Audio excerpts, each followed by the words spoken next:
So now I'm going to switch my camera and I'm going to show you guys just samples of what we'll be creating today. So it's the Celestial Stationery Workshop. And the reason why we didn't call it the Celestial Card Making Workshop is because there is a little bit more than just cards here today. Normally when we do card making workshops, it's all cards.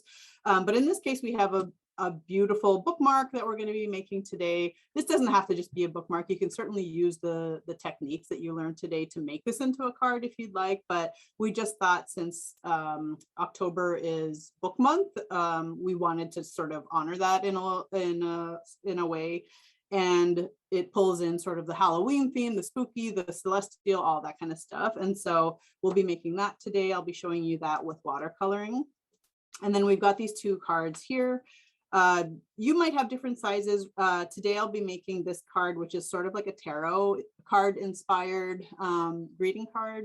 And we'll be using heat embossing for this one. If you have the supplies, awesome. If not, I can talk you through how you could do this with just regular stamping as well. But we will be using the boho chic stickers that you guys see. Those were on the list for supplies.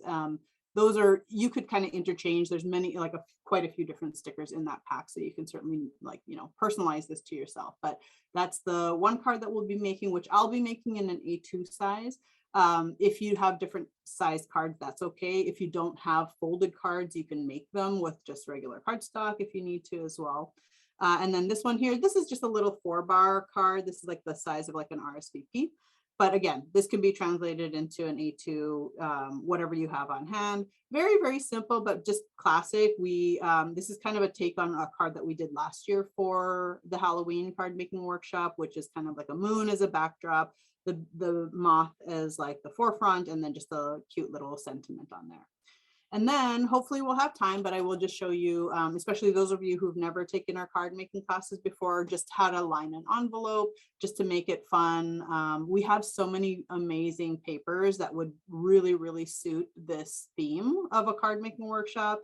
And so lining your envelopes, I think, is just like, just a way to sort of elevate your card giving. So I'll show you how to do that today with our templates. And it doesn't matter what paper you have, if you don't even have the templates today, that's okay too, but I'll show you how to do it in case you want to run out after the class and grab that for yourself. Okay, so I'm going to go over the supplies. We have cards and envelopes, which again, and just kind of like just to say this out loud for all of our classes, always just, we recommend you use what you have. You don't have to be super, super specific to what you see in our samples as well. It doesn't have to be purchased at Paper Source either. Like, if you've got your own envelopes and different colors and they're not quite the same as what you see today, that's okay. And you might just create something a little bit different. But I think that that's actually what's fun about these card making workshops, is that you'll learn the techniques, you'll learn sort of versions of how to make these cards, but you can absolutely make them your own using what you have. Okay, so again, I'm using folded cards today, just some white folded cards.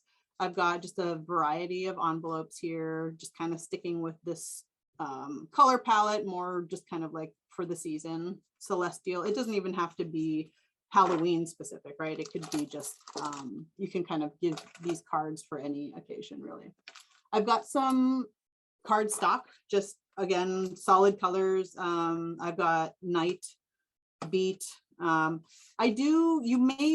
Hopefully you guys all have like a white cardstock or a lighter colored cardstock or even watercolor paper. We will be using that for the watercoloring portion, but you only need one sheet really. So even if you just have like half of a sheet or something like that, that should be plenty, but you will need that for the watercoloring.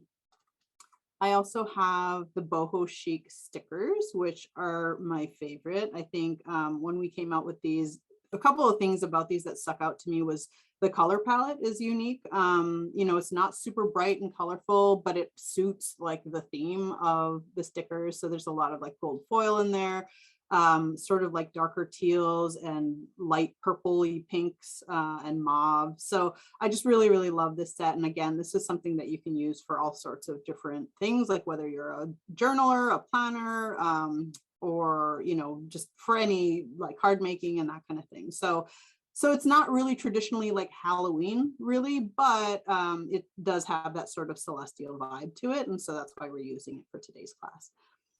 And then I have decorative papers, as I mentioned earlier. So if you haven't checked out our fine papers at Paper Source, you are missing out, but hopefully this will inspire you to go out and run and get some, because we have some of these really, really beautiful fine papers that I think would be all well suited for envelope liners for this class, just given the theme. So I've got a variety of those. It doesn't matter which ones you have, but I'll be using those for lining envelopes. I also have this, I forgot what this one is called. It's kind of like a black, I think it's like a black foil star paper. I'll be using this as the backdrop to my bookmark, but you don't have to use it. Like, I mean, if you have it, great. It's really nice because the stars actually are kind of like have like a glossy finish to them. And so they sparkle, or they kind of like light up depending on which way you're directing your light from it. But I'll be using that for that. If you don't have it, it's not a big deal. You could just use any like darker colored paper for like the background of that bookmark. Okay, so that's papers.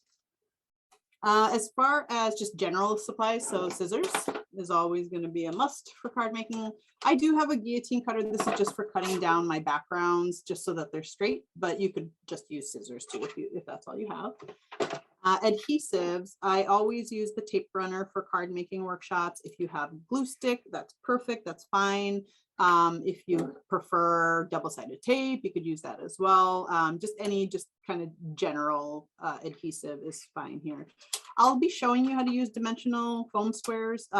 It really is not necessary for today's class. It's just to give a little bit of dimension to your cards, but I'll be showing you how to use those.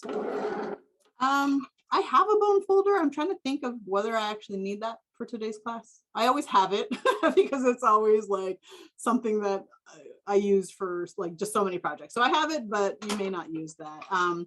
Gel pen. So I actually recommended a white gel pen or a silver gel pen.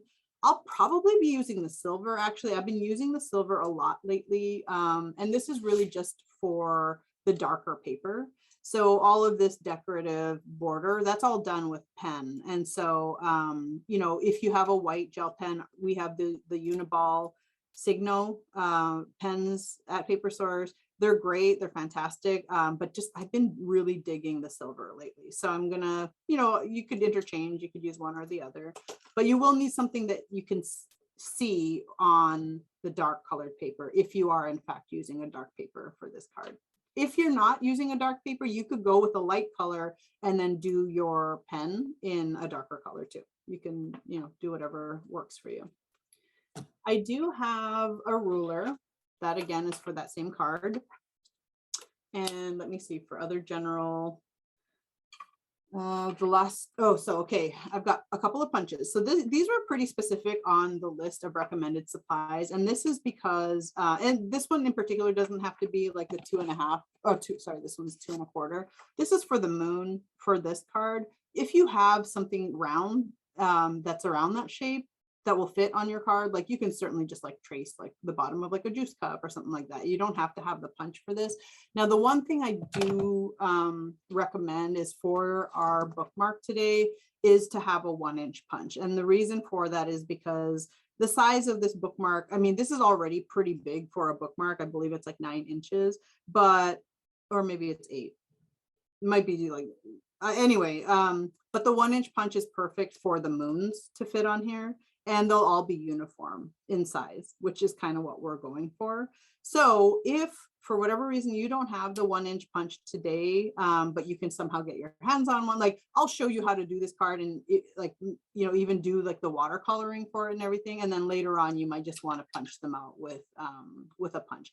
If you're very patient and you have something that's 1-inch round that you want to even just trace and cut out by hand each of these circles, by all means, you're welcome to do that. It just makes it much, much easier and faster when you have a punch for that. And then the last thing is just watercolors. So I'm using these are metallic watercolors. I just love them because they're unique. They have a little bit of a shimmer to them. If you just have plain watercolors, that's fine too. So what we're going to be watercoloring today is the moons for the bookmark and then the moon for this card as well. It's a very, very simple technique. And like I said, if you don't have these exact watercolors, it's okay. Another option, and I don't have, if you have Tombow water-based dual brush markers, you can actually use those. Actually, let me just go grab one real quick so that you guys can see.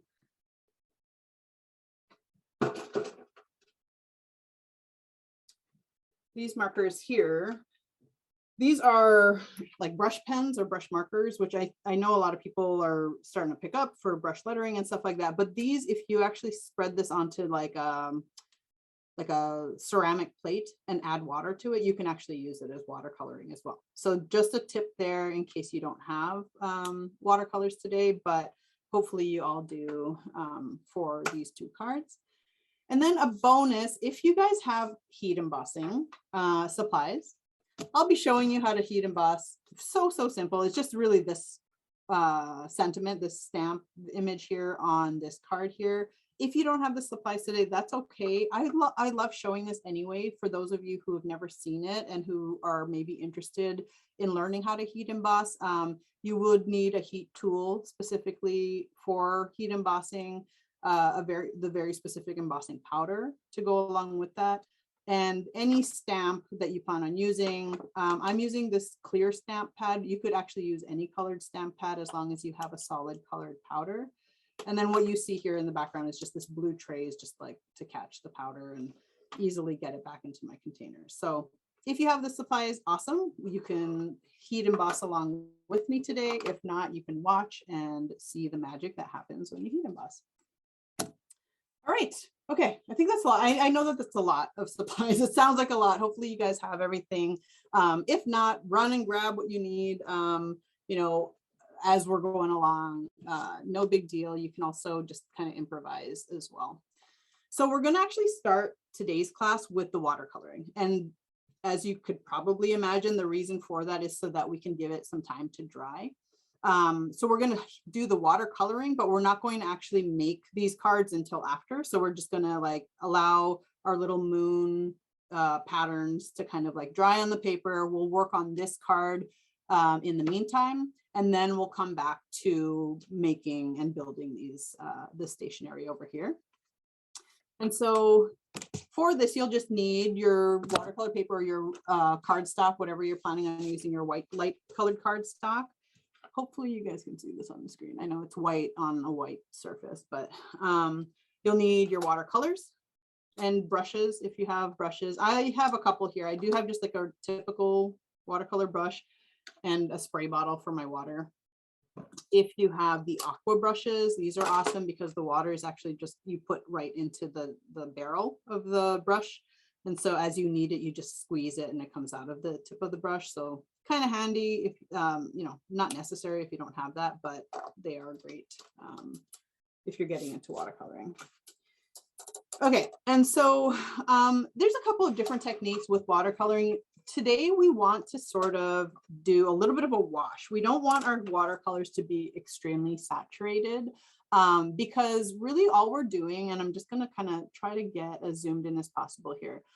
We're going to start by creating sort of like these drips of watercolor onto our paper. And so you see how each of these moons sort of just has like slight variations in color. So you see a little bit of white, but then you see sort of these drips of like the darker colors.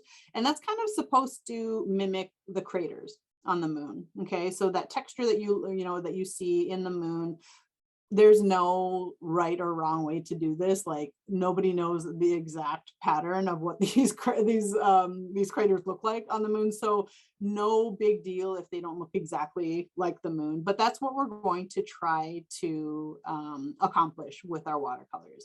So you can see it's not very saturated. You can obviously, when you start to see these, you've got the full moon and the crescent, and then we do a half moon and then another crescent. We'll do that afterwards with a darker watercolor. But for now, we're going to just concentrate on getting like that sort of like crater look, like the one that you see right here in the center. We're going to do that. And now we're not doing these on little tiny circles. What we're going to do is we're going to paint it right onto the paper, just kind of like a big like maybe half a sheet that's literally all just like blobs of like patchy sort of watercolor droplets. Okay. Because then what we're going to do after, and then we're also going to, while we're at it, we're going to do this moon as well. But the whole point is that you're just going to have this like sort of like wash and like drippy drops kind of like a watercolor on your sheet. And then later on, we're going to come back and we're going to use our punch to punch out the circles that we need for our bookmark, and then find a good spot to punch out the circle for this moon as well. Okay, so we don't want it to be like a solid wash of watercolor, unless you want your moon to look like that, which is fine. But the whole point here is to really just get like a lot of movement in the paint and just kind of make it look like natural sort of like craters in the moon. So to do that, I usually like to, again, I'm probably going to use like this, like half of a sheet here. You want to have enough painted that you can punch out all 7 of the moons plus a big one here. You might even want to punch out extras too. So if you want to do a full sheet and just have a bunch of punched out moons for other things, you can totally do that too. But what I'm going to do, and if you don't have a spray bottle, this is okay, but you want to add sort of like a layer of water on your paper. And you want it to, okay, so there's this sort of like fine balance. You don't want it to be overly wet, and you also don't want it to be too dry either. And the reason for that is because as we drip some of this paint onto our surface, what's going to happen is once the paint touches that water that's on the paper, it's going to spread. And we almost want it to just like naturally spread. You don't necessarily need to even push it around a ton with your brush. As long as you have a good enough coating of water on your paper, you're just going to sort of like dip your brush into your darker paint. So I'm going to be using this like sort of black shimmer paint, and I'm just going to do sort of like dots, and I'm just going to allow them to spread on their own. And now you can certainly manipulate the paint if you want to, but that's sort of the technique that we're going for. Okay, so I'm going to start just by spraying my paper. Again, if you don't have a spray bottle, just use your brush and just take plain water and spread it around on your paper. And you can always add more water later. Again, you don't want it to be super wet too, because then it'll just take longer to dry. And it'll buckle your paper a ton too if you do that. So I just have like a layer. It's enough that I can see the shine when I kind of angle myself. And you can just watch this too if you don't want to do it quite yet and you want to just watch and see what the technique looks like. So now I'm going to wet my brush and I'm going to dip it into my darker paint. And now I'm not overly, like I'm just kind of getting a good amount on there. If you feel like it's too dark, you can even just like lighten it up just by dipping it into some water. So I have some pigment on my brush here, and what's going to happen is I'm just going to touch it to the paper like this. And so what you see happening, because the paper is wet already, as I touch it, it just kind of like spreads on its own. And that's kind of what I want. Like I can darken this a little bit later, but right now I'm just going to start by doing these kind of polka dots on my paper and just letting the water on the paper pull that paint in different directions. And you can do them as close as you want. You could do them as far as you want, but the idea here is to give a little space, a little bit of white space in between them, because that'll give the sense, like once you punch them out later, that you've got like a little bit of white, a little bit of those craters, and it'll just give it like texture and make it really look realistic.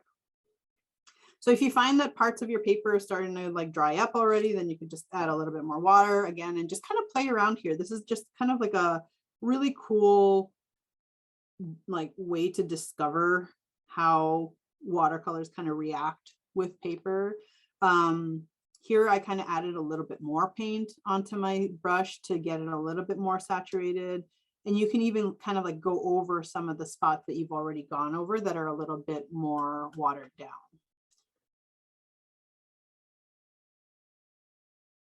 And you might fall in love with like a section of this paper, but remember, we are going to be punching these out too. So, so how you see it on the paper might not even necessarily be how it ends up looking afterwards, right? When you actually start punching them out and using them for the moons that we're going to be making later. And then I should also mention too, if you want to even add some blues in there and some purples, you know, just to kind of like match some of your paper, you're welcome to do that as well. Like just get creative here, have fun. Watercoloring is such a relaxing and fun sort of technique that, you know, you can yield so many different results, like just doing things slightly different, playing around with the amount of water you have on your brush, the amount of paint you have, the amount of water you have on your paper. And so, like I said, you're just going to be doing this, adding paint to your paper, adding water to your paper. If you want to do more of your paper, you're welcome to. I'm kind of like seemingly spilling over a little bit into the other half of my paper, but I just love watching the paint spread when you touch your brush to it with the paint.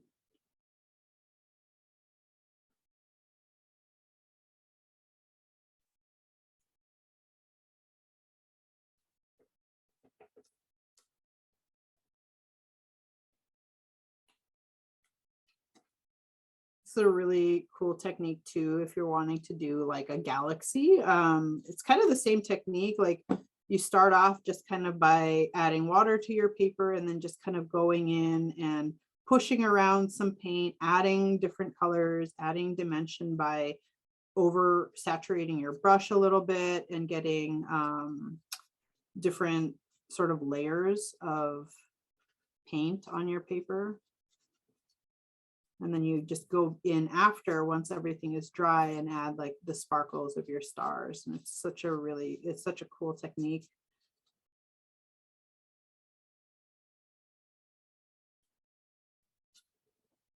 Okay, so I do have a little bit of pooling of my water, so I'm just going to push that around because I want this to be dry enough later so that we can punch it out and use it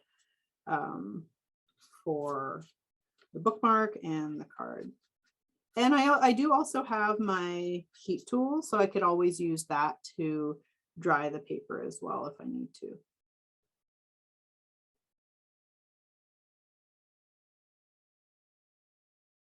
All right, so on this side of my paper here, I'm just going to add a little bit of blues and purples for my other card with the moth there. You don't have to do that if you want it to just look very traditionally moon-like.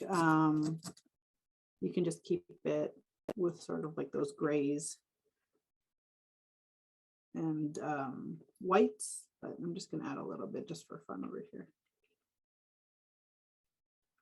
And the cool thing, if you are using the shimmer paints, is that like once this dries, you do get like just like a really pretty shimmer to the paint. And it's just like as the light hits it in certain ways, it's a little bit more noticeable, but it's pretty cool. And it might not look like much right now. You might just have these like sort of clusters, right, of like dots and stuff, and you're kind of like, doesn't look like a moon. But trust me when I say, like, later on when you then come in and actually like punch them out and add like the shading to it and stuff, it will take on the look of a moon. And you can do, if you know that you're going to sort of like in this section here, maybe. I know that I'm going to sort of use this round right around here for my moth card. So I'm just adding a little bit of like the darker edges to kind of like, and I'll line up my punch so that these are the dark shadow is kind of on the edge. And don't worry so much about, so in these, like I said earlier, we are going to be adding the darker parts to make it look like crescents and half moons here. Don't worry about that right now. We will do that after they're punched out. Okay, so this is kind of what my paper looks like. Doesn't look a lot like a moon, but I'm thinking later on when I go in with my punch, I'll be able to strategically place my punch to get parts of you know, the paper to look like more of the moon. Okay, so I'm just adding a couple more craters, a little bit more dimension here. So if you're good with it, you're going to set that aside and we're going to come back to it later. So hopefully that'll have some time to dry. And then we'll be able to punch those out with our 1-inch punch. And if it's buckling a little bit, that's okay too, because again, we're going to be punching these out into smaller pieces, so it won't matter so much if they're buckled. So I'm going to place mine aside so it's out of the way. So that's pretty much it for the watercoloring portion. Like, I mean, you could certainly do more if you want to add watercoloring to your cards, but the moon sort of technique that I just showed you is the primary technique of watercoloring that we'll go over today. So I'm going to place my samples aside. I'm just going to pull up this card because this is the next card that we're going to be working on in the meantime. So as I mentioned, these stickers are the stickers that we'll be using here. So in this set, you sort of have like some bigger stickers, which you can certainly use on this card. The ones that I've used for this sample in particular are this sort of sunburst with like the moon and the star in it. And then there are these small little stickers that are like, there's like a rose, there's a crystal, there's a sun, and a planet. And so if you have this set, you know, just kind of like locate where those are. You don't have to do anything with them, but just locate which ones you want to use. And the reason why I say that is because there are going to be 4 corners that you're going to want to fill with these stickers. Okay, if you don't have these stickers, you can certainly use what you have, or you can even draw these in as well. But the reason why I say that is because if you've decided on the 4 that you want to use, you want to make sure that they're going to fit in the space that we are going to create for them. So if you did want to use one of like the larger stickers, like for example, I mean, the other ones are really, really big, but like there's this sort of like constellation in here. There's also, I think, oh, this sort of like leaf kind of looking branch here. If you were going to be using those stickers, you'll just need to know that because it might dictate how big you make your little corners here. Okay, so for this, we're really just going to start off by, I'm going to first show you the heat embossing, and then we're going to build out from there. So we're going to do the heat embossing for the stamp in the center, and then we're going to move out and do our pen sort of like line art around the card, and then we're going to add our stickers to it. It's very, very simple, and really, like if you have a couple, at least 2, or sorry, if you have 1 package of these cards, you can essentially, like you could make 2 of these cards because there's 2 sheets in each of these. So I'm just going to start off with my night colored paper, and I'm doing this on an A2 card, but you can do this on whatever size card you have. And all I'm doing here first with my night paper is I'm just going to cut it down so that it can layer onto my folded card. And I do want to maintain a little bit of a border. So if you've taken our card making workshops before, we usually add like just a tiny, tiny border of like the white peeking through. You don't have to have the border. If you want your paper to cover the entire front of your card, you can do that as well. But I'm just going to cut it down so that there's like an 1/8 of an inch border all around the entire card. Okay, so you can go ahead and do that. If you have a guillotine cutter, it certainly makes it easier, but if not, you can always just use scissors, and you can either measure it if you want, or you can just eyeball it, however you need to get your paper cut down.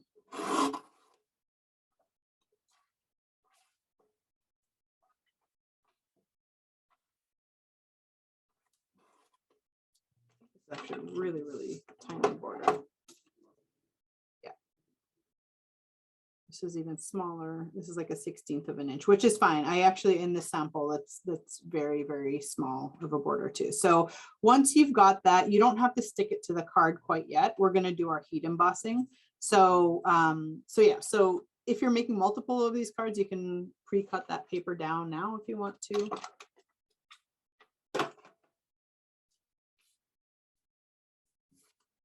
All right, so for the heat embossing, so what we're going to do, and in this case, I have this You Are Magical stamp. If you have something different, fine. Just kind of be aware of the sizing of it. If your stamp is much larger, then you might have to make adjustments to the stickers that you use here. If you don't have stamping or embossing, you can actually go ahead and like even write in a message here if you'd like. And then just kind of keep in mind, like, you know, leaving some space at the top and bottom to add some stickers after. Okay. So with the heat embossing, I'm just going to go over it really, really quickly for those who are brand new to heat embossing, who have never done it, or who are maybe just doing it for the very first time. The heat tool is, like I said, a key to heat embossing. Our heat tool at Paper Source gets up to 650 degrees. It's very, very hot. And so there are a lot of safety precautions that we ask that you take with that. Namely, you know, number one is that you never want to direct the heat, you know, toward your hands or your fingers, and or any products that might be close by. You could run the risk of melting something. You could run the risk of starting a fire even, because it does get very, very hot. The other thing is that a lot of people ask if you can use just like a hair dryer for heat embossing, and unfortunately a hair dryer just doesn't get hot enough. So we do recommend a heat tool specifically for embossing. So as I mentioned, what you're going to do is you are going to turn on the heat tool, and it takes a couple of seconds for it to like heat up. So you might be holding it up to your piece and like nothing's happening. It just takes a while for it to like really get as hot as it needs to. But you're always going to want to direct the heat away from you. And in doing that, I always do recommend that you hold up your paper too, and not have it just laying on a surface. It's not that you can't just lay it on a surface. It's just, again, it's that whole safety issue that if you are heating it on a surface, you may run the risk of melting or burning the surface below your paper or under your paper. Another thing too, and sorry, Gail, I'm using you as an example, but if you have paper lining your workstation, that's also like a red flag. Like you want to be mindful of that too, because you may think that like the heat is kind of like projecting onto the paper that you're holding, but then, you know, if some residual heat is maybe heating up the paper that's on your surface, it could catch fire as well. Okay, so just a couple of those things. If you have a cutting mat, I also recommend that you not heat your heat embossed item like directly on the cutting mat, because it'll warp, because it's rubber and that kind of thing. So again, your best bet is to hold your paper and hold the paper closer to you. So you see where my thumb is here. I'll be holding it close to me. With my stamped image over here, I'm going to point my gun away from me so that it's heating the area, but I'm not running the risk of it like burning my fingers. Like you don't ever want to have the heat tool facing your thumb like this. You want it pointed away. Okay. And then you want to hold your heat tool about 2 inches, an inch and a half to 2 inches away from your paper. There is this plastic protective piece here. The metal inside gets really hot, but this plastic also gets very hot after you've turned off your tool. So I recommend having your stand put on there so that you can put that on your surface to let it cool after you've used it. So as you heat the embossed stamped image, you're going to heat it in one spot, hold the gun in one spot, 2 inches from the paper, until you start to see the powder melt. As soon as you start seeing it melt, you're going to move your heat tool and try to get the rest of the image. And so it'll go from sort of like a powdery stamped image to a glossy and shiny one, depending on what kind of embossing powder you're using. But you will see it turn, like immediately, like once you see it turn, then you want to move the heat. You don't want to keep it situated in that one spot for too long. Again, you could burn the paper. You could also, sometimes what happens is like you go over the whole image and you're like, okay, it's good to go. And then you turn off your heat tool, but you see that maybe you've missed a spot. You can go back and hit that spot again with your heat tool and just get it heated to melt it. There's nothing saying you can't, like, you know, once you've turned off your heat tool, you can't use it again. Like you can still hit it again. If you overheat some powders, they will bubble. So you do want to try to just get it at that sweet spot. As soon as you see it turn metallic or shiny, you want to move it. If you feel like there is a little bit of bubbling, you might even want to hit, sometimes even keeping the heat a little bit longer on it will actually allow it to melt and fuse better too. So you just have to kind of get a hang of it. And so if this is your first time, don't worry if it doesn't look perfect. Just do your best. Just, again, safety is the priority. Just don't want to burn yourself or anything around you. Okay, and so the process of heat embossing is that what we're going to do is we're going to take, I mentioned earlier, I'm using this clear stamp pad. This is actually just kind of acting as an adhesive for the embossing powder that I'll be using. The embossing powder is really the magic. That's what heats and melts. There's resin inside that embossing powder that melts with the heat tool, and that's how you get that really shiny raised image. So you can't just use glitter here. Some people have asked, like, oh, I've got something that looks like that kind of powder, or I have like a really fine glitter. It's not the same thing. Like, embossing powder is specifically embossing powder and used for that purpose. So we're going to stamp our image. We're going to take our stamp and get it all inked up with our ink pad.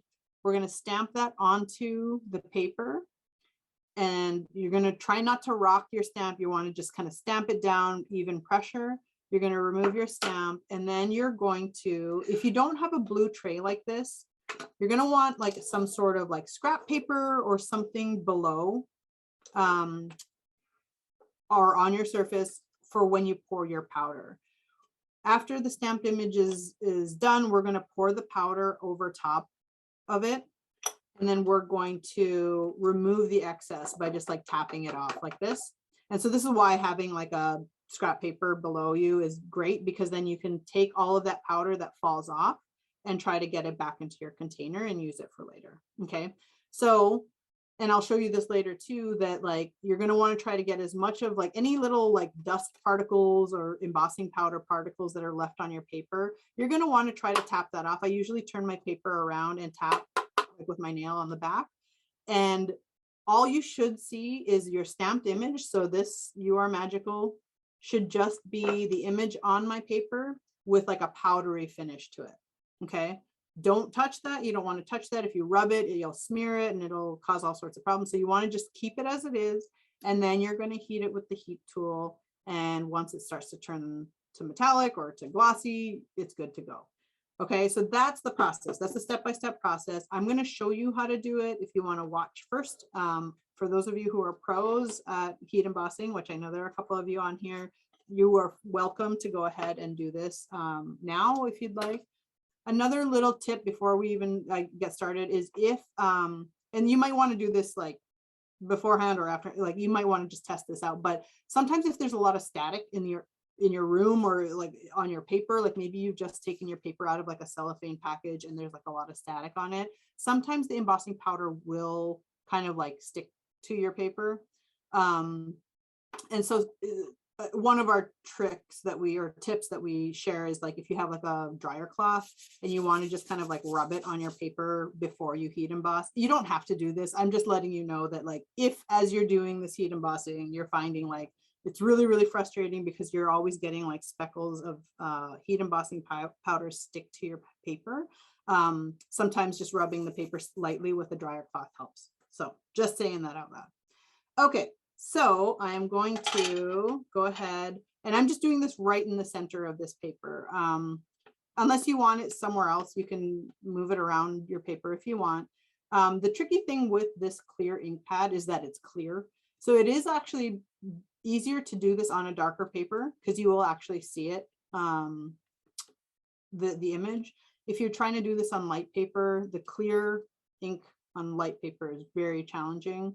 It's not impossible, but just kind of giving you that heads up as well. So I've inked it up. I'm going to hover it sort of where I want it on my paper, which is right sort of center, and then I'm just going to stamp down. I'm going to apply even pressure. I'm not rocking it back and forth because any of you guys who have done stamping will know that sometimes you'll get corners and all sorts of things, or you might get like a blurred image. So I've stamped it.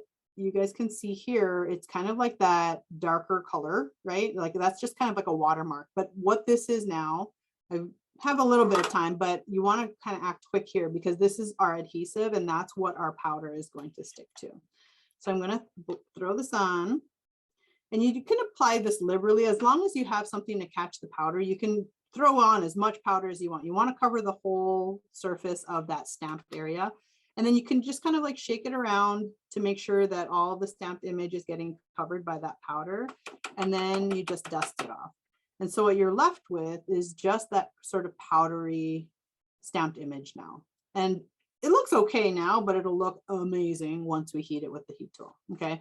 So if you have any extra little bits of powder here, this is where I recommend you like either brush it away very, very carefully with your finger, or if you have a dry paintbrush, you can even push the powder pieces away, because essentially whatever is stuck left on this card, like even if it just looks like little tiny little pieces, when you heat that, it will actually melt and fuse to the paper. So then you'll get all of these like little gold speckles. So you want to try to get rid of as many of those as possible. Now, before I heat this, I'm just going to show you guys this tool because it's pretty awesome. We have different versions of this now. Stores might still carry the blue tray, but I think we're also carrying one by We Are Memory Keepers. But this has like a spout, and you can just carefully tap that excess powder back into your container, and it'll help with maintaining as much of your powder as possible. So you don't have to keep running out and buying new powder. And I am going to cover this too, because as soon as this heat tool goes on, that blows hot air everywhere, and I don't want to run the risk of blowing this all over the place. So now coming back to this, I'm going to hold my heat tool. Sorry if it's loud. I don't know if the background sound is going to be muted, but it will be loud. I'm just going to show you up close as it's melting so you can see the transformation. I'm letting it, sorry, I'm going to let it heat up for a little bit before I hit it onto the paper.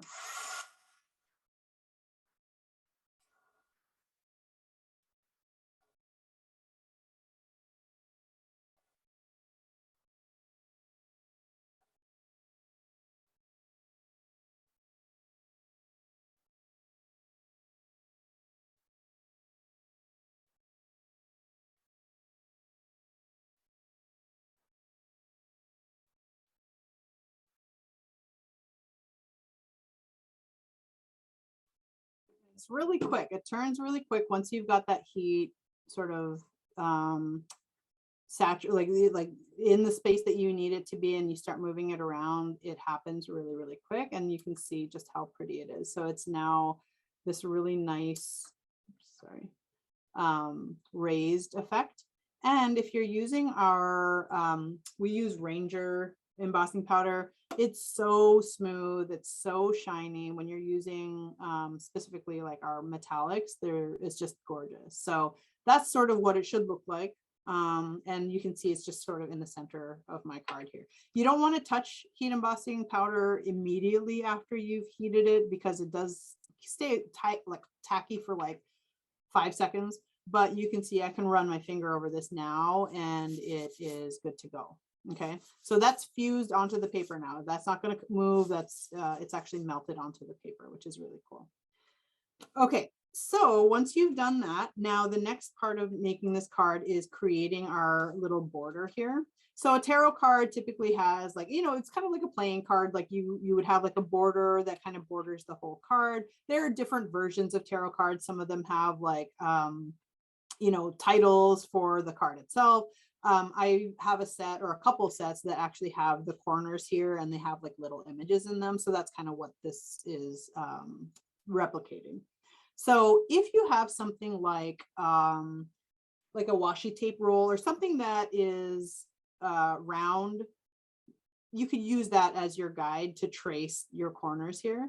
But you're going to start off by just going around your edge of your card with your silver or white pen. You're going to use your ruler to do that. Now I have mine about inset about a 1/4 inch all the way around. The biggest advice and warning that I'm just going to give you here is if you're using a really jelly gel pen And what I mean by that is that it's like, it doesn't dry very quickly. Be very careful not to smudge the ink here. Okay, if you're using a darker pen that doesn't smudge at all, then it's fine. But if you're using a marker or something that's like really inky, and a ruler, sometimes what happens is the ink gets onto the ruler and you pull it away and it smudges everything. So just be very, very careful here. Okay. And you can do this however you want, but I'm going to start off by doing just a 1/4 inch all the way around. Sometimes helps to even have like a paper towel or something to like wipe the edge of your ruler if you need to. But I'm just eyeballing this. I'm not like measuring the 1/4 inch. I'm just kind of finding where I feel is about a 1/4 inch in, and then I'm going to go and create that border. I'm using the silver pen here. It will pop just as much as the white pen. And see, I could already see I've got ink on the edge of my ruler, so I'm just going to wipe that away. If you feel like you're worried about the smudging, you can kind of like let it dry a little bit before you move on to the next lines. But you want to just kind of create this border, and this is just going to help with like, just visually, it kind of like makes the card pop a little bit more from the white folded card.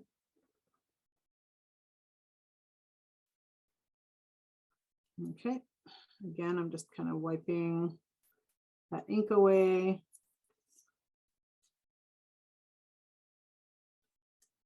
And I'm just going to do my best to not smudge the rest of this here. One silver pen that we carry, I'm trying to remember what the name of it is. We do have another silver pen that's not as inky. And I think actually we have it in gold. I'm not sure if it's even in silver, but it's more of like a ballpoint pen seemingly, like, but it does have like the metallic ink. So if you have something like that, if you're finding that this is like too smudgy, or you're running the risk of smudging too much, you could use a pen like that too. But this seems to be working for me. I'm just like kind of alternating sides so that I'm not putting my ruler directly onto the ink that I've already drawn. And so far, I haven't had any smudging issues. Okay. So that is my border. I'm just going to run and grab a washi tape roll.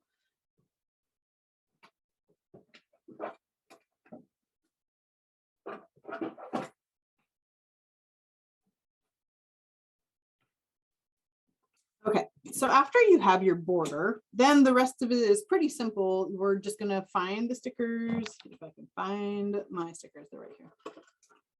And you can actually place them in the corners here now, so that you can then use those as your guide for when you're going to use just like that. Remember I was saying, if you have like a washi tape roll or something that you could trace to get those round corners. If you have the stickers down already, it's just much easier to like do the measurements once they're already placed down. So I'm going to go ahead and I'm going to take the 4 stickers that I used in my original sample. So I've got, and I'm trying to get this kind of as tucked into the corner as possible.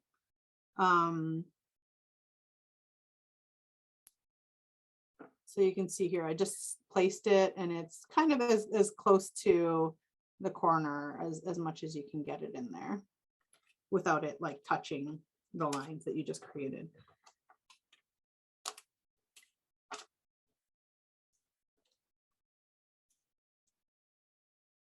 So I'm just added my sun, then I'm going to do my crystal.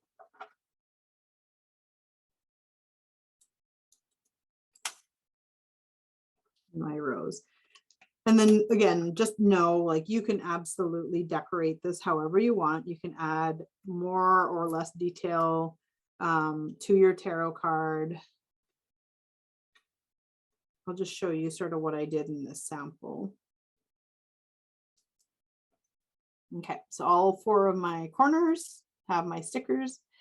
And so in this example here, basically what I did is I just kind of placed my washi tape on the corner, and I'm going to try to get this as even as possible for all 4 corners, but you can just like place it where you want to. and trace with your with that same silver or white pen that you're using. And then all I did was just add these like little dashes like this. You could do circles here, you could do stars, you could do all sorts of different things. This was pretty easy and simple, but you just see like I just kind of added that extra little detail there. And that's just, you know, not necessary, but I really think that it makes it pop and makes it look a little bit more unique. So, so I'm going to go ahead and place my washi tape down as my guide, and just going to get that corner just drawn in like that. And then you just want to try to get that as even as possible on all of your corners. And leave some space too. If you are going to be doing that dashed line, you want to just leave a little bit of space to be able to do that. If you find after you've drawn in your like little quarter circles there that there's not a lot of space to do the lines on the inside of it, you can even do the lines on the outside of it too.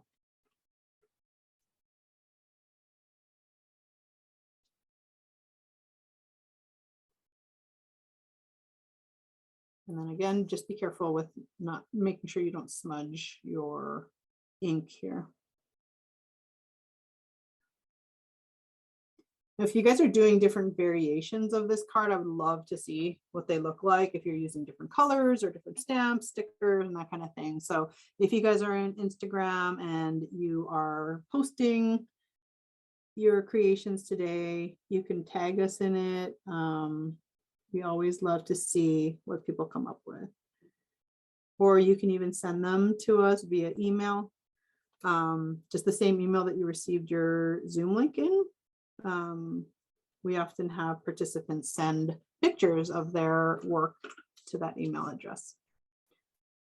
Okay, so you see how I just added that little extra, those little dashed lines there? You could do just dots too, if you want. That would look really pretty. Or you could do a combination. You could do the dashes on the inside and maybe dots on the outside.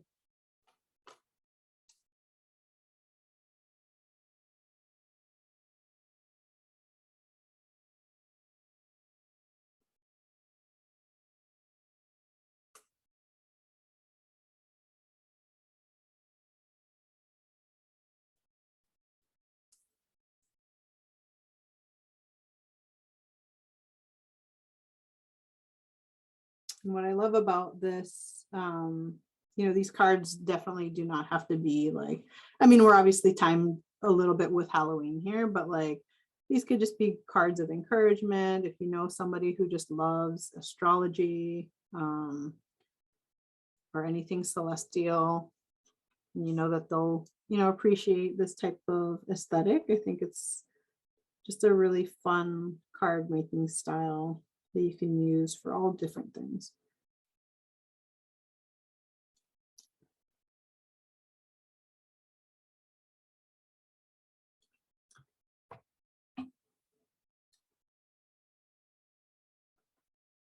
So I've added just that extra little detail to each of my little quarter circle corners there.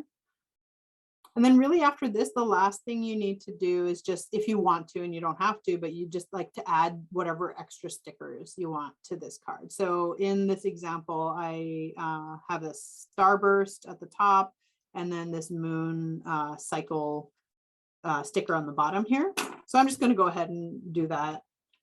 But you can have fun with the different stickers that are in this set. There's some really beautiful stickers that you can use for this card. And I'm just lining it up, trying to get it as straight as possible and centered.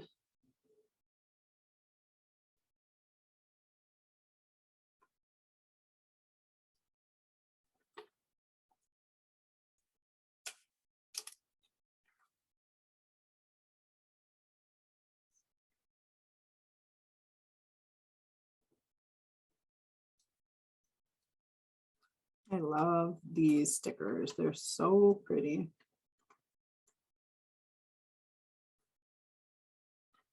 There we go. And then there's also even like some really like, I forget that there's even like these stars in here too in these sets. You can add those like as like kind of just twinkly stars all over the card. Okay, so after you've placed your stickers, then it's really just a matter of mounting this night colored card or whatever color you used onto the folded card. And so you can do that one of two ways. You can just do that regular with, you know, the tape runner and just stick it flat to the card, or you could do foam squares too if you wanted to have some dimension and have it sticking away from the card. For this one, I am just going to do the tape runner. So I'm just going to flip it over and use tape runner along the edges. And those of you who aren't familiar with the tape runner, this is just like a dry adhesive, which is great. It doesn't buckle your paper. You don't have to really touch it at all. And I love the fact that you can get refills for it when it runs out. And you can do curves with it too, because this actually pivots a little bit when you use it. So I'm just gonna make sure to, right before you stick your card onto your folded card, make sure that your card is opening the right way. You don't want to stick it on upside down by accident. And then I'm just going to hover it over so that I have that 1/16 of an inch border all the way around before I stick it down.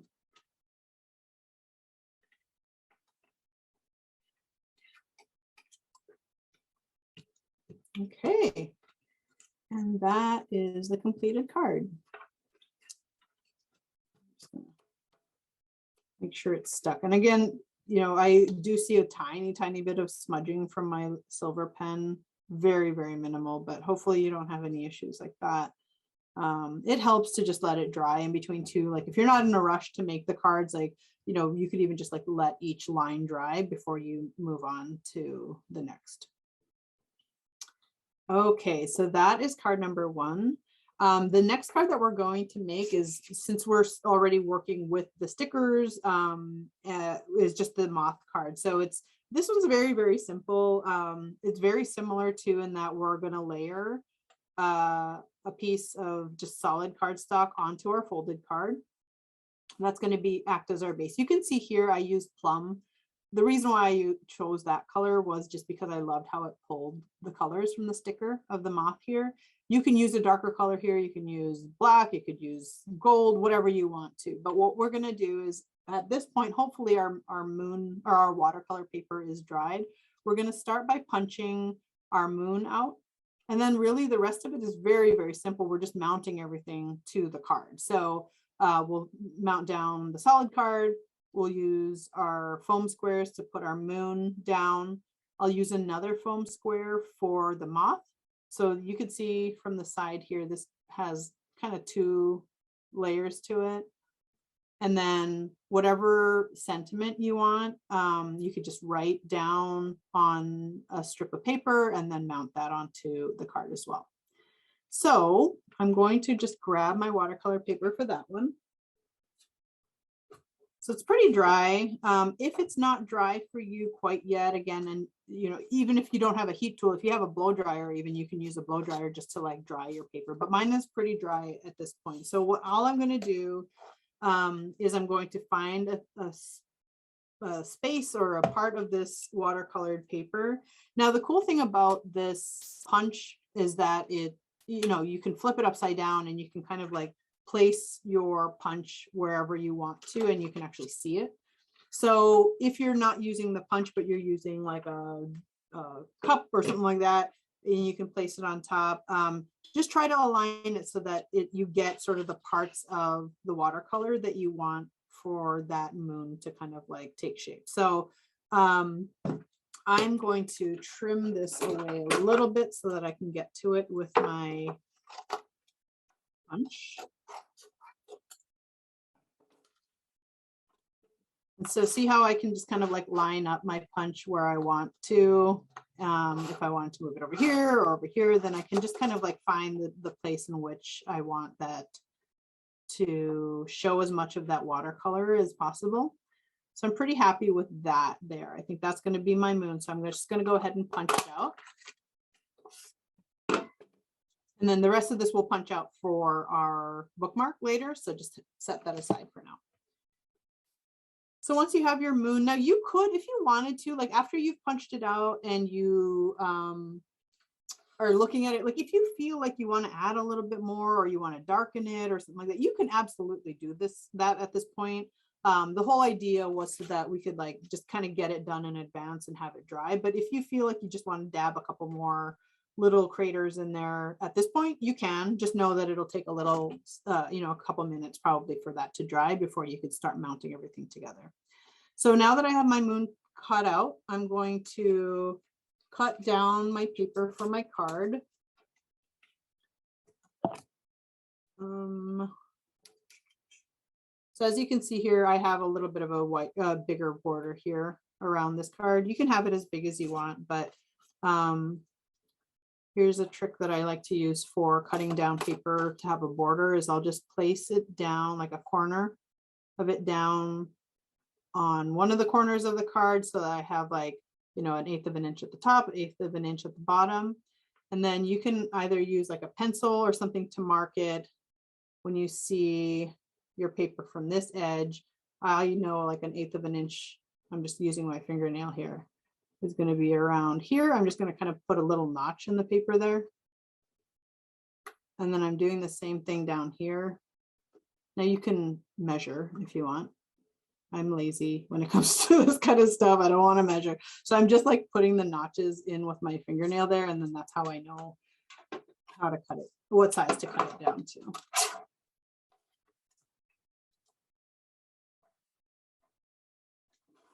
Kudos for anybody who likes to take measurements. I'm not saying it's a bad thing. I'm just not, I don't have the patience. Usually I just have an idea in my head of what I want my card to look like. So I just try to execute as quickly as possible.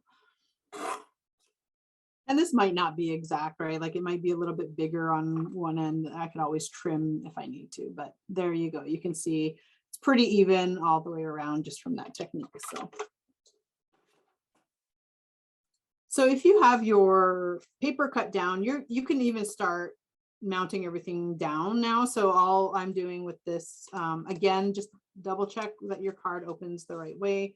I'm going to mount down my solid paper first.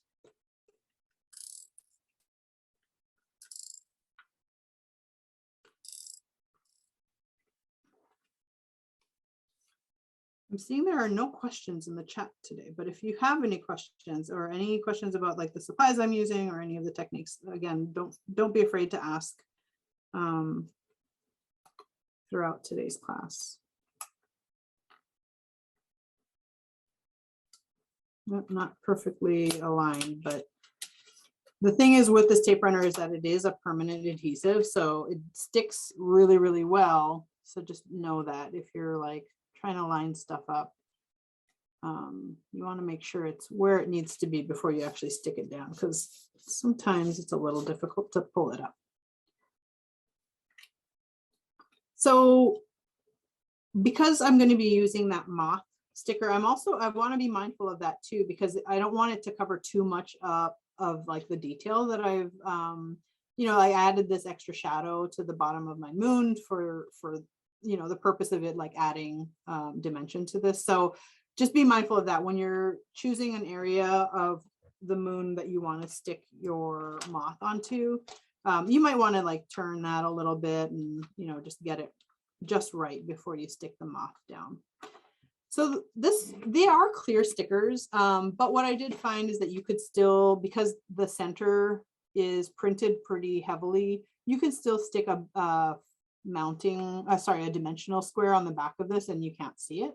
So that's what I'm going to do. I'm just going to peel my sticker up and I'm just going to stick one foam square to the back center of this moth. Just like that. And then I'm going to stick this down onto my moon, and then I'm going to stick my moon down onto my card. Okay, so when you are trying to figure this out, like you're going to want to peel the backing away from your dimensional square.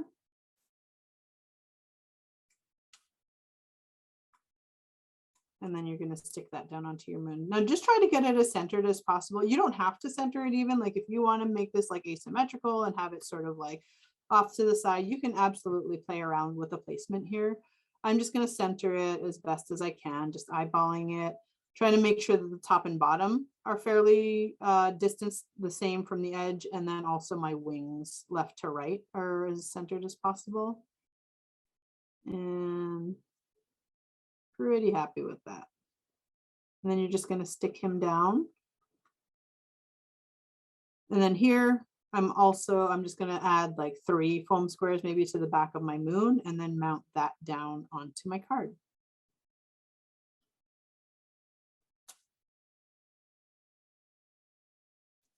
And this doesn't have to be dimensional. Like if you are just fine with this being flat, you know, by all means, just do a flat card. If you don't have the mounting squares, like these dimensional ones, the foam squares, then you can just paste this all down flat and it'll be just as pretty.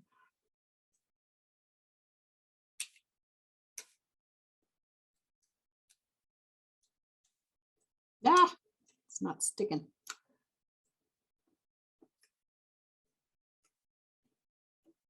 Here's a trick. I know some people get frustrated with these foam squares because it's hard to peel the backing off.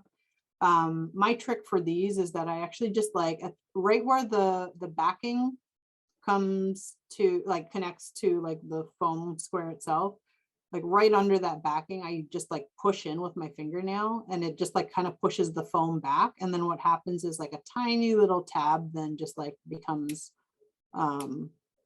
it kind of emerges. And so you can just pull away from there. And you're not really like, I mean, you're pushing the foam in. It's not really like ruining the integrity of like the foam square by doing that, because it just kind of bounces back to its shape anyway. So if you're ever frustrated with peeling those, that's my little trick for you. Okay, so then I'm just mounting this. Now I'm mounting this a little bit higher on the card. It's not directly in the center because I do want to just leave enough room for a sentiment here.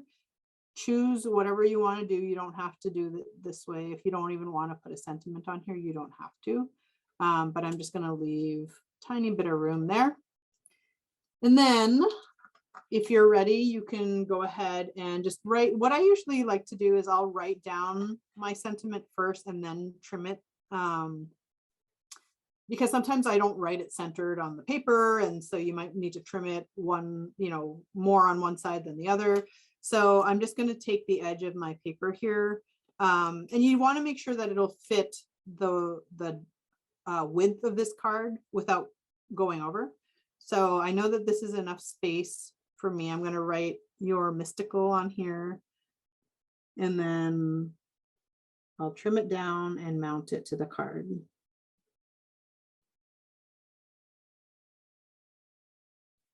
And you can write anything you want here. It doesn't have to be your mystical.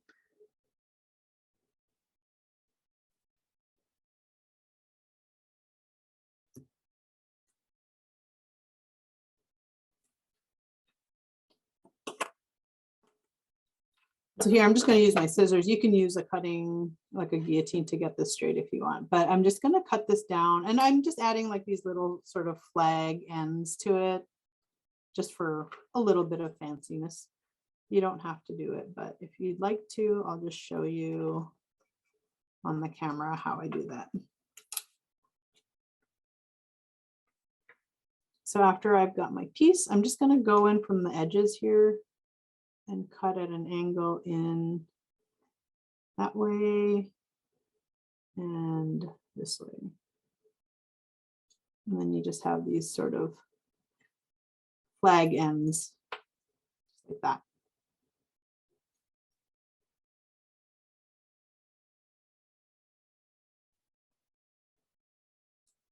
I'm just going to use the small mounting square. So if you buy these foam squares, they come with 2 different sizes. So there's this little 1/4 inch square and then there are the bigger squares. So I'm just using the 1/4 inch ones on the back of this one, and then I'm just going to mount it down.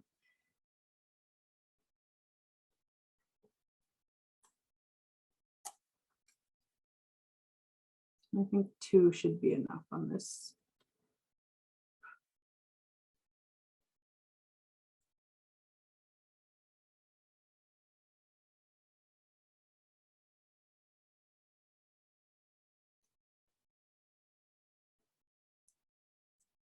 And then after this card, then we'll be able to move on to the bookmark.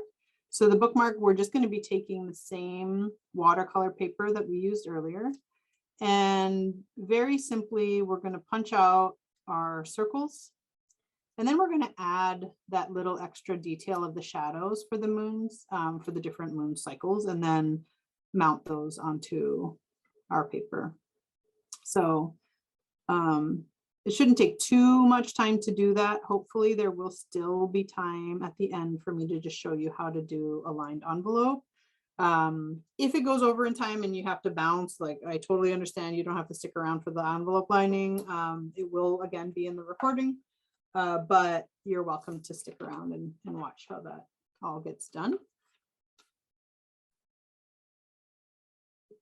Okay, so that is the finished card, this finished second card, very simple. And again, you can add more detail to the background paper if you want. You could also have used like a decorative paper there, but I like the simplicity of this. I love how the colors kind of like all pull in. The reason why I used that night color was also to sort of match with like the color that's in the moth too, which I love. And I think what would be really pretty here too was if you use like a gold paper to match like with that gold foil, or even our peacock color, I think would also pull a little bit of that detail in the stickers as well. So have fun with recreating that in different versions. And let me know if you have questions about that one.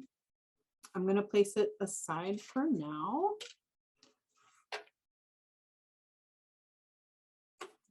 Got about 15 minutes to finish up the last little bit here.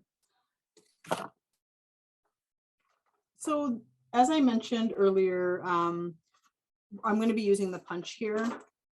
And so with this type of punch, like it only has so much that it can go. So I'm actually going to cut my paper down into just in half so that I can access some of these craters a little bit easier with my punch.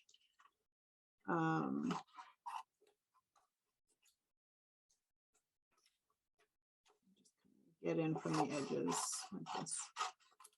So you do want to have 7 circles here. And you can go ahead and punch those out now. Now, again, depending on where you move your punch on the paper, you're going to get like different details in there.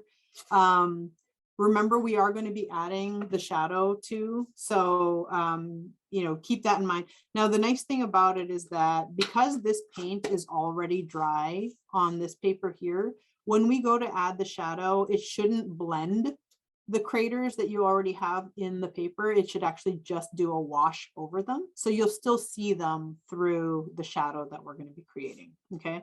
And if that doesn't make sense, I'll just kind of show you here, like the craters you can still see under the shadow here because that paper had already dried. Okay. So I'm going to punch out 7 moons. One is going to be my full moon. If you want to strategically find, you know, a good part of your watercolor for that full moon, that might be a good idea because that's the one that you're going to see the whole thing of. So I'm going to use that one for my full moon. And then the other 6 are just going to be whatever. Like I'm just going to move my punch around and just try to get some of that detail that I watercolored in.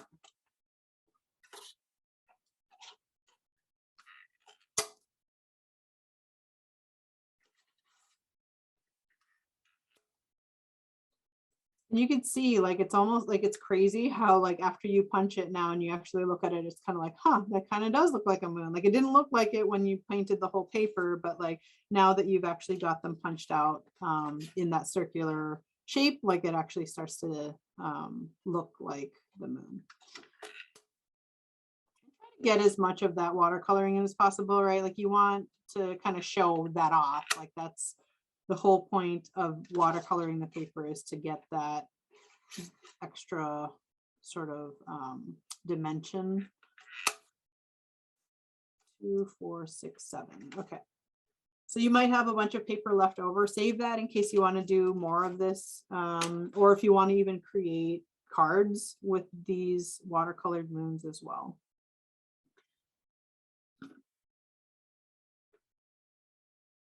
So as I mentioned, this is I'll get the measurement actually of this bookmark here. I believe it's 7.5 in total. Let's see. Oh, 7 3/4. Oh, no, sorry. It wasn't lined up. So the moons, if you can help it, like you could have them butt up, like right up against each other, which would look fine. I have like just a tiny smidge of space in between each of these. So what you could do rather, before you cut down your background paper, if you want to actually like, you know, cut down like a piece of paper slightly larger than the bookmark is eventually going to be. If you want to place the moons down and stick them to the paper first and then cut it down to this size, you can do that too, just so that you have, you know that you have enough space. If you cut down your paper first, like your black paper or your beet colored paper first, you might run the risk of, you know, starting to stick your moons down and realizing you're run out of space for them. So we could talk about that later, but I just wanted to kind of like mention that now that, like, you know, all of our bookmarks might be slightly different in size. You might want to even make it a little bit longer just so that you know you can have enough space between your moons. Or like I said, if you have them actually all touching each other, that's fine too. I do like a little bit of space in between. So before we do that, we're going to create the shadows on them. So we are going to need 2 that will be, so okay, we have our 1 full moon that's going to be in the center. We're going to need 2 that are going to be half moons. We're going to paint them exactly the same. We're just going to reverse them when we put them down on our bookmark. And then we're also going to need to do 2 crescent moons. And those, again, will be created exactly the same. One of them we're just going to turn over. So if you have just like some scrap paper, this is, I'm just using the paper I punched my moons out of. I'm going to put my moons on there so that I can paint my shadows and not, you know, ruin or dirty up my work surface. And so coming back to that watercolor set, I mentioned earlier, I had this sort of like black color here. If you have a darker color, the whole idea here is that you want to try to create this shadow. You don't want it to be too saturated though. So I think I actually added a little bit of blue even to this, the black ink, black paint that I was using earlier, just so that it wasn't too dark. And you can test this too. You can test it on the scrap paper from earlier to see just how dark it fills in, and add more paint if you need to make it a little bit more solid, or add more water if you need to make it a little looser.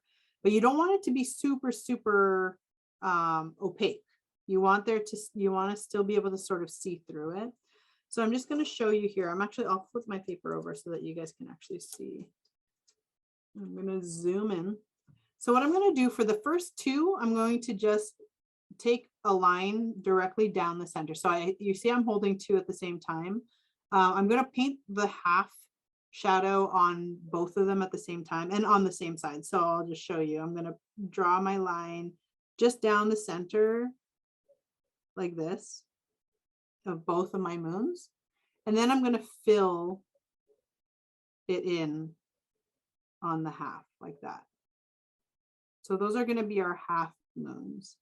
And you see I'm not like, it's still a little bit translucent, the paint, right? I didn't add a ton of pigment there, but it's enough that it's cast, it looks like it's a shadow cast on there.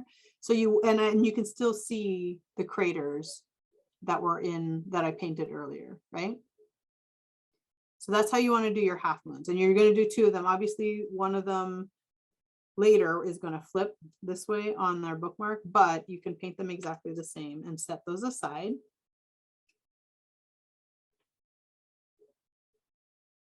And then 2 of them are going to be the crescent. So this crescent here, where the white is going to be the crescent part of it. So we're filling in this portion. And then we're going to do a version of it where it's the opposite, where the crescent is going to be the shadow and the other part of it is going to be white. Okay, so if you want to watch first before you do it, you can do that. So I'm just using the exact same paint, this exact same mixture that I used for my half moons. And I'm going to do the shadow crescent first. So I'm just going to, and this doesn't have to be exact, but just kind of like add a little bit of paint to create a crescent like that on the one edge. I'm going to do the same thing to the other one.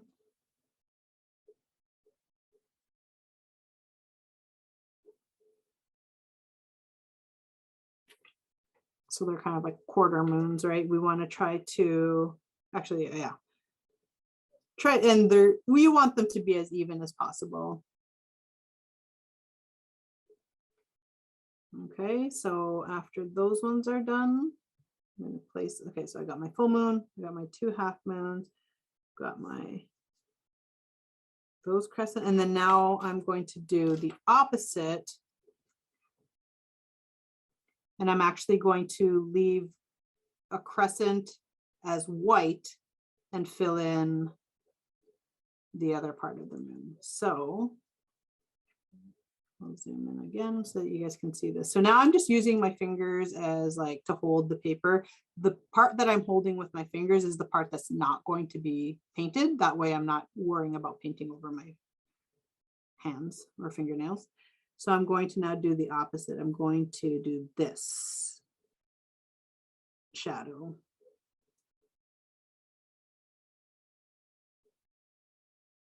If you want to draw this like in advance with like a pencil, just to kind of make sure that you get it right, you're welcome to do that. You know, I'm obviously just freehanding it. If you're comfortable with doing that, you can freehand it, or you could use, again, like that same technique that we used earlier with like a washi tape or something. If you needed that as your guide, you can place it down and maybe use that to help with that curve. But that's what we want to create. So I created 2 of each one. Here, I'll just like so. So I've got 2 of the half moons and 2 of those guys and 2 of this guy.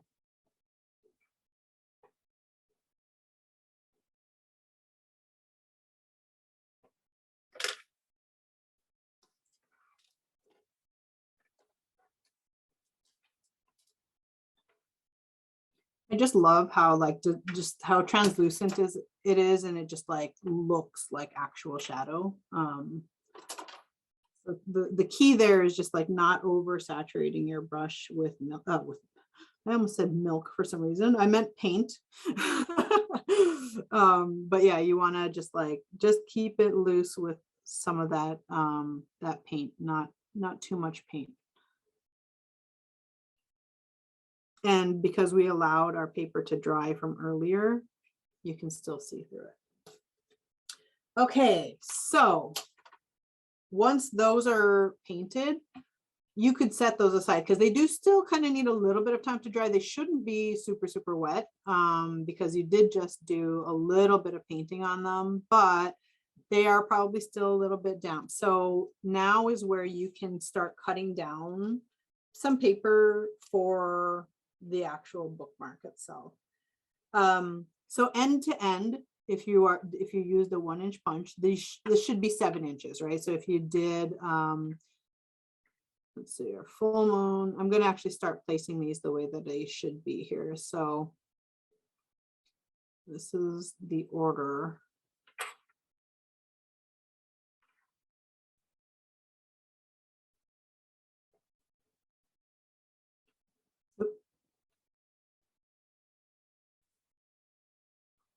You see how we're just reversing, right? So even though we did 2 of the exact same moons, we just flipped one upside down so that the crescent is on the opposite side like that. So you want it to look a little something like this.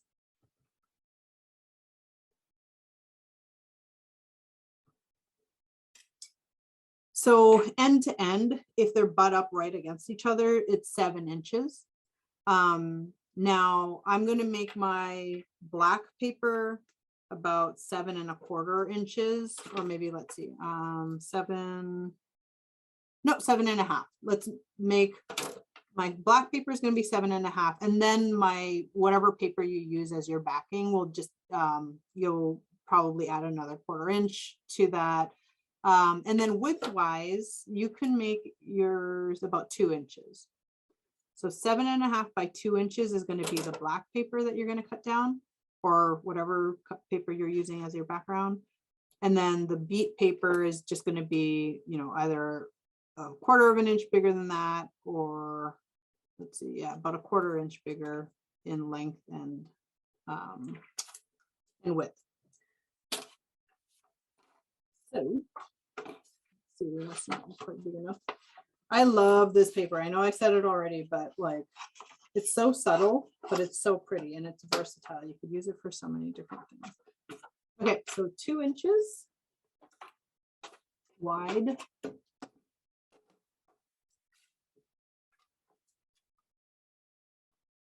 Oops. And there's also this paper too. This could be really cool if you haven't seen. We've got this really pretty fine paper that already has like the sparkle of the stars and stuff in it. So 2 inches and by 7, and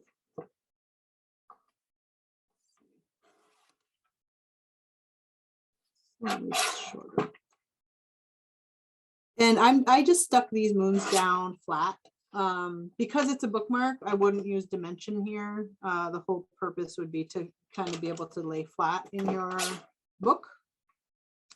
So yeah, I'm not using the foam squares here. Now, if you're doing this as like a decorative thing, you could certainly add dimension to it and like create like a pretty art piece if you'd like. So before you stick everything down, I would just place everything onto your paper first.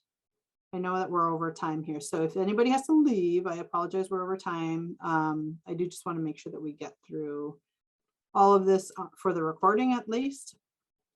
So yes, the recording will have all of it in case you do have to go.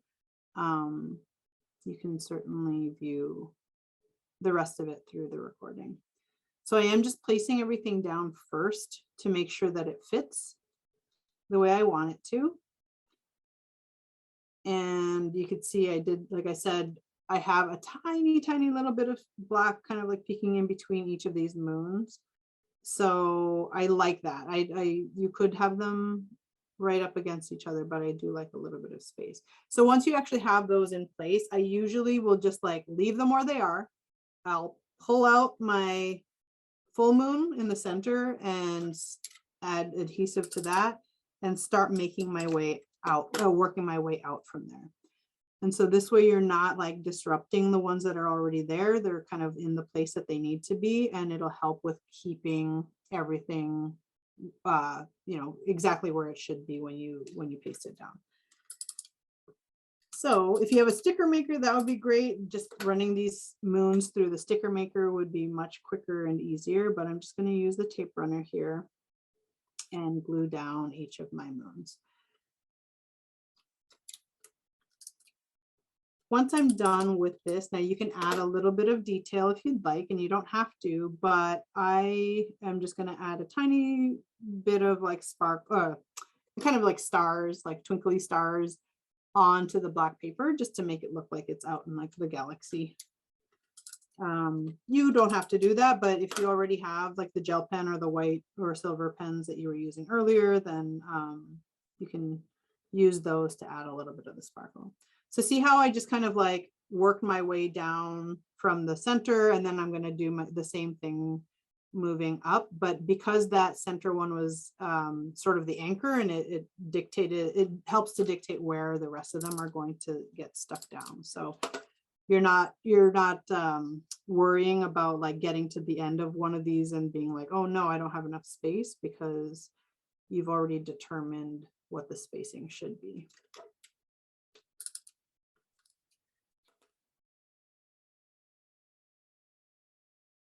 Okay, and then my last guy, I'm going to stick it down.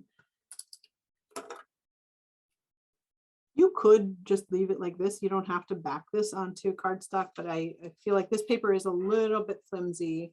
It's not quite a cardstock, so I'm going to take just some beet colored paper.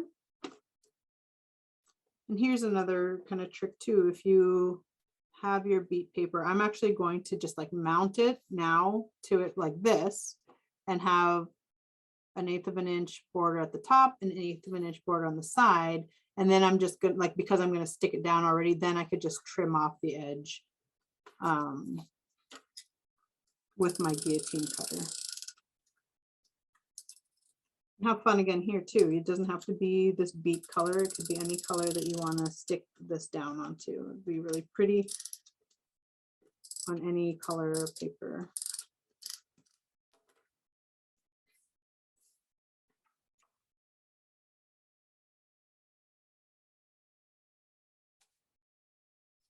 Just maintaining a little bit of a border, just peeking out like that.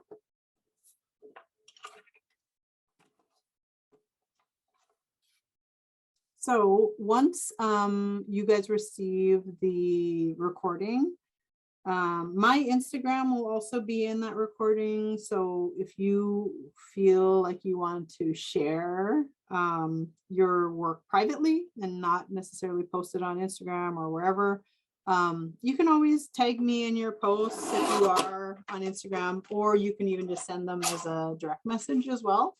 And I would love, love, love to see what you guys created today. If you are even okay with us sharing it on our PaperSource account, you can let us know that too. I think it helps to like kind of encourage other people who maybe haven't taken our classes, you know, if they see, when they see work of our participants on any of our social media accounts, it makes them feel like, hey, you know, I could do that too. So I would love to be able to share some of your work if you guys are open to that. So I'm just going to add, like I said, a tiny bit of sparkle here. And this is just like adding like a couple of dots, a couple of these sort of twinkle stars. You don't have to do this, but this just kind of helps with adding and making it feel more like celestial, in my opinion. And you can see all it is just like a couple of dots, a couple of crosses, little X's sometimes even in between these other stars that are already there. And that is the finished bookmark.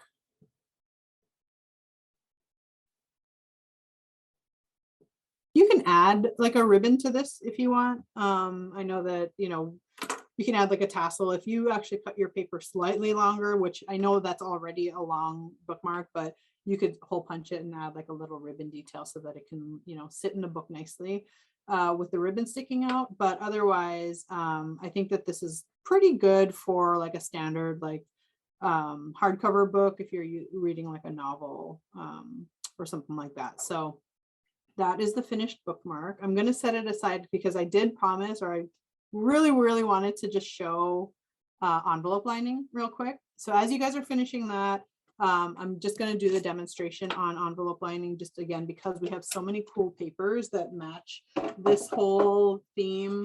I just wanted to share that with you guys. So I'm going to do it actually with this paper that I showed you earlier. But for those of you who aren't aware, we have envelope liner templates that we sell through PaperSource. It comes as a set with, I believe, 7 or 9 even envelope liners, all ranging from our 4-bar envelopes to our A9 and our larger envelopes. But they do only fit our envelopes because they're specifically made for them, but they're all translucent plastic, which is really great because you can actually see the pattern of the paper that you're using to make your liner with. And so you can see here, this is an example. The liner is cut to fit perfectly so that when it fits into your envelope, you still have the adhesive gum that is exposed. So you can still seal your envelope. You don't have to worry about it like, you know, not being able to close. So it's very, very simple. So I'm just going to show you for those of you who would love to maybe get into this later on. Now, depending on the paper that you use, you might want to trace on the front of your paper or on the back. So if you're trying to capture a specific pattern and you want, like, say I really, really want this moon and this star to be showing when they open the envelope up, I can actually move my liner around and, you know, I could see where that will actually land on the liner. So I'm going to just take my pencil and trace this. Now you want to just be careful not to shift as you're tracing this. I know that that sounds silly, but just a slight shift in it will affect how it fits in your envelope. So because it's a dark paper, I used like a lead pencil, and so I can actually see the line on it. If you have a pattern that you don't care whether what shows on the flap, like you can also trace on the back of the paper as well, so that you don't run the risk of the recipient seeing your pencil lines. So all I did was I just traced it, and then you just take your scissors and cut it out. So it's super, super simple. I'm just going to trim this away so it's a little bit easier here. And then what's nice about this is that you can like theme your cards with your liners, right? Like if you're doing like a certain colors, or if you're doing like a certain theme, like it's Halloween, or maybe even during the holidays, like, and you're doing holiday cards, we have such beautiful wrapping paper that you can use as liners, or even our flat papers that you'll see sort of on the ladders in our stores. They can all be used as envelope liners. And so, you know, you can really get creative with just adding that little extra oomph to your envelopes. So when your, you know, your friend or family member sees that when they open it up, it just adds like a really nice touch, but it's also, it adds with the rigidity too of the envelope. So it's not as flimsy. So you'll see here now that it's cut out, it's exactly the size that it needs to be, so that when you place this inside and you push it all the way down to the bottom, it will stop where it needs to stop because of the size that you cut it down to still show the gum on the envelope. So you can still seal that up, lick it up and seal it. So from here, you do want to adhere the liner to the envelope, but you just want to do 2 lines of adhesive here. You don't want to stick the whole thing down, or you don't have to. It's a waste of adhesive if you do it. So what I usually do to do that is like the natural fold of the flap here. So once I get it in place and I know that that's like where I want it to be, I'll fold the flap. Aha, this is where my bone folder comes in handy. So I'll just use this to just like get that crease in the liner itself. And then you can either use a glue stick or a tape runner to just put 2 lines of adhesive here. So from corner to tip and corner to tip, just like that. And then you just stick it down to the envelope. And that's it. Ta-da. And so now you can have like, you know, celestial theme. You can have, you could see all the different papers that we do have that would kind of like fit. I know this is a discontinued paper, but I still love it. I think it would still fit the theme here, but we've got some stars and moons. We've got the eye here.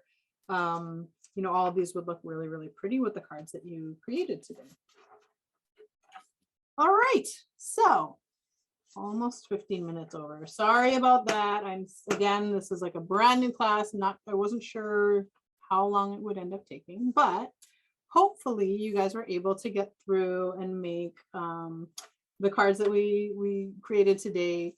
I'll stick around for a couple minutes here if there are any questions about like technique or products that I used today. I'll be glad to answer your questions.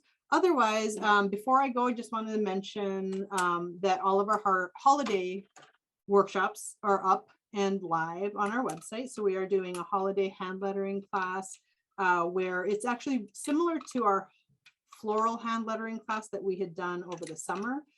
So it's showing you how to add like holiday florals and sort of graphics to your lettering for your holiday cards or for personalized gifts and all that kind of stuff.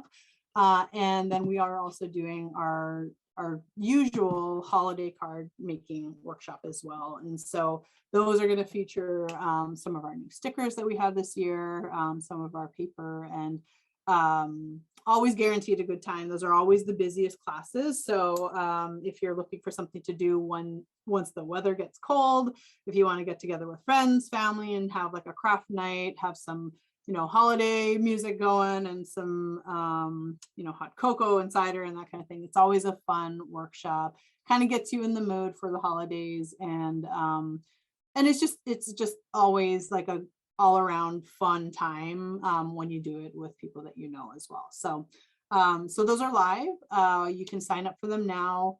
If you, the link for those workshops will also be in the recording email that I send out to you guys for today's class as well. So, so thank you all for joining today. Hopefully you guys all learned a little something new. Hopefully you guys were all able to finish and have at least a couple of things that you could take away from today's class. Follow me on Instagram. That will be in the email. Follow us at Paper Source as well. We're going to be coming out with a lot of just different like DIY content and stuff on our social channels. So for those of you guys who just love crafting, who loves like,